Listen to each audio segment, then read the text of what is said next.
Welcome to this new Addon Spotlight.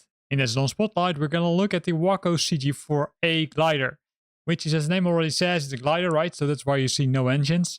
And it can be pulled by that nice Douglas C-47D aircraft, which can be bought together with this one. In this case, the wingspan is 81 feet, the maximum speed 130 kS, glide ratio 48, and 100 feet per minute is the minimum sink. If we look at the liveries, it's not that much, right? Only one livery, as you can see, but it matches the Douglas C-47D. And the payload is also pretty minimal. You can configure the pilot, the co-pilot, and the payload. And the payload can be, I would say, a lot of things, right? It can be a jeep, it can be, I would say, artillery, it can be people who you are transporting. And then, of course, we've got the center of gravity. Now, the interesting part comes into the launch methods. The default one is the 172 SPG 1000 Cessna. But as you can see, there's a new one now, which is the Douglas C-47M5 Tau plane.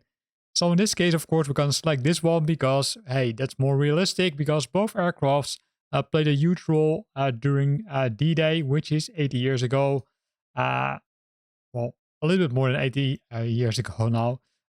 80 years in a few days. Below that, you see the winch launches from Asobo themselves, right? Which you can also, of course, select.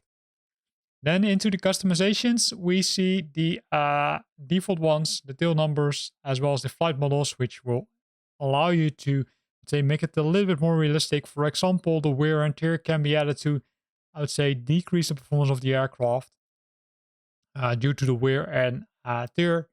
And that's, I would say, kind of cool.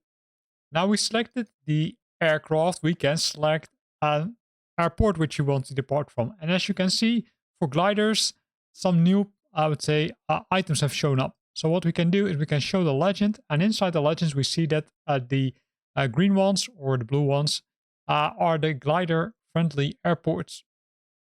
So if we would select one of them, then we can take off friendly from these airports, right? So for example, Millfield Glider Airport could be one, but we can also select the Port Moke Glider Field, right? Really depends on what you want. In this case, I'm going to select this one, simply press select and then click fly. During loading, you will see some interesting information. For example, that can be pulled using the Douglas C-47 Sky Trains, that it could carry up 13 troops or a mix of troops and cargo such as jeeps. And some other interesting information, which you can, I would say, read while it's loading.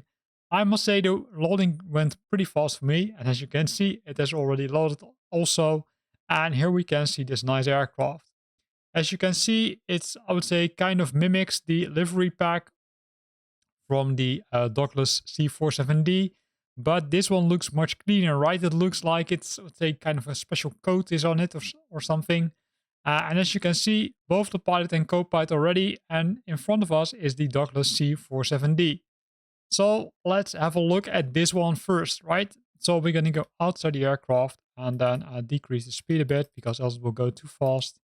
And then we can look from the top, and this is where you can see the difference, right? So from, I would say, a wide perspective, they're pretty much the same height, right? This one might even be bigger, especially the wings. That's probably due to for the gliding, but the rest looks pretty similar, right? Same stripes on it, and you can see, I would say, the cable is already connected, right, to the C-47D, and the C-47D is ready for takeoff. Now this is our aircraft, right? It's the Waco, and as you can see, if you look very closely here, you can see already some people sitting here. You can see the winch is connected, but let's first look at the, let's say, livery. And as what I mentioned, right, it looks pretty clean. If you ask me, it looks too clean. I would prefer a little bit more usage. And we can also see some lights on the top. Those lights is something which we'll discuss later on, right? Because you can change the lights. So this is the yellow one, or the green one, sorry, the blue one. And here we've got the red one, as you can see. We can see the flaps, which are over here. And if we move to the back, we can see some more details. I think that they spent some more time on this, right? So if we look at the level of detail over here, we can see a lot. And if I can get close by without moving too fast, You can even see that the hairpin is over here, right? And the screws really detailed. This part also you can see some, oh, wrong button. You can see some more usage, right? Especially on this part. But also on the tail itself, you can see some more usage over here, right? So that's pretty cool. If we go to the bottom, and now I need to reduce the speed massively because else it will go too fast. Then you can also see some wear under the wheels. And if we go to the front, we can see some wooden, I would say wooden items. Uh, I think, but I'm not 100% sure that those are skis or water things or water skis maybe. So it can also land on the water, but I didn't find anything about it. So if you know if that's the case, then let me know via the comment box below this video. If we would go a little bit higher, we can also see that they spent a lot of time, I would say, uh, working on this, right? Modeling this. And here you can also see that the wear and tear is shown. Now, if we would go inside the aircraft, then we would see some nice things. First of all, they modeled the soldiers, let's say, which are ready to be dropped above France, as well as a jeep. And a jeep is, let's say, in the back of the aircraft. And you can see doors on both sides over there. Then in front of us, there are the pilots. And the pilots are in a part of the aircraft which can, I would say, be opened. And with be opened, I mean that really, let's say, this part of the cockpit can be collapsed open. And then you can unload the aircraft itself. It looks a little bit weird if you would do it. I will show you in a few seconds. But keep that in mind. So with that, right, let's go to the cockpit itself. And then let's look from a different view. Here we can see a lot of things, right? We can see the clock, but if we look a little bit closer, we can see the speed brakes, which are also included. Then we see the nice steering wheels, but also here we see the recognition, red, green, and blue buttons. And those are, I would say, adjusting the, let's say, on or off of those lights on the top of the wings. So I will switch them on for now and then go into the different view again, then go to the roof. And if we would look now here, we can see that the lights are burning, right? Green, blue, and red. That's pretty cool, right? Besides that, what do we have else? Well, if we would move a little bit more to the left and then to the front, we can see here are the navigation lights, which you can easily switch on or off. Landing lights. We can see the, let's say, turning angle. We can see the climb rate as well as the airspeed and the altitude, and of course the direction in which we fly. That's all nice.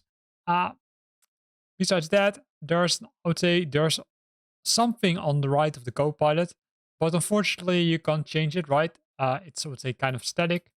And we can see the steering wheel also from this angle. The strange thing is that, let's say, if you would try to remove it, you need to search very closely. They didn't make it really easy. I first thought it was here, but then after a long try, and I of course forgot it, I was able to remove it because sometimes it's, I would say, in its way because it's hiding the instruments which are behind it. So have a look at that one. Keep that in mind that it's, you can remove them, but it's, let's say, it will probably cost you some more time to figure out how you can remove it because it was not that easy. I thought it was somewhere here, but for some reason it doesn't work now. I would say bad demo, right? But hey, that's, believe me, you can remove it in this area. The other thing which you can do from this angle, and you already saw it, is request the tail plane, right? That's to make sure that the tail plane simply starts pulling the aircraft into the air. I won't do it for now because I will save that for a future video.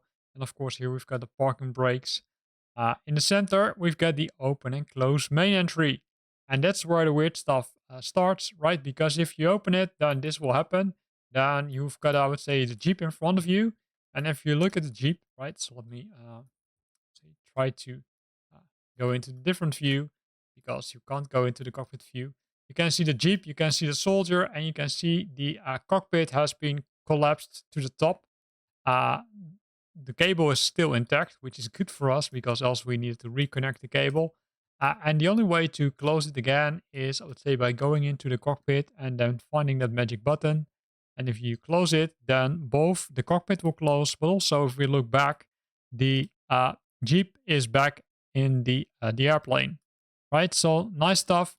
Other than that, there's not much things you cannot change. So this is the aircraft itself, right? So if we go outside again, we can see that it's connected again to the cable. And I would say this is really it, right? So if you look at the checklist, it's included, but it doesn't include that many steps, right? 3 steps to make sure it's ready. And then we can go to the checklist for after the takeoff and then before the landing. So not much about, okay, hey, how can I would say really take off? Because I'd say there's not much to do, to be honest. But again, that will be discussed in a future video. For now, the only thing I want to show you is the manual, because there's also a manual included for this aircraft. So to do that, what you need to do is you need to go to flightsimulator.com. If you do that, you can go to media and then go to download manuals, PDF manuals for the aircrafts. And then if you click correct, which I already done, then you can scroll down and there you will find the Waco CG4A. So the Waco CG4A, the manual is not that big compared to the Douglas C-47D, but it gives you an idea of, okay, hey, where can you find the instrument? You can see the flight controls. You can see some more information about the elevator trims, which we didn't discuss, by the way, but you can change them on the top of the aircraft, as well as the steering wheel, takeoff, setting it up, flying, releasing, landing, disembarking. So a lot of information, right? So let me quickly jump back to the aircraft itself and then show you those instruments which are on the top. It's kind of hard to see, right? Here we've got the cabin light, which we can switch on, and some other buttons, including the release cable leveler, which is really important.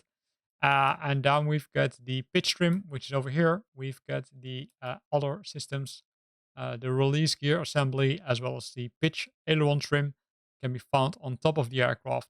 So if you couldn't find them, now you know where to find them based on the manual, because I also didn't know it.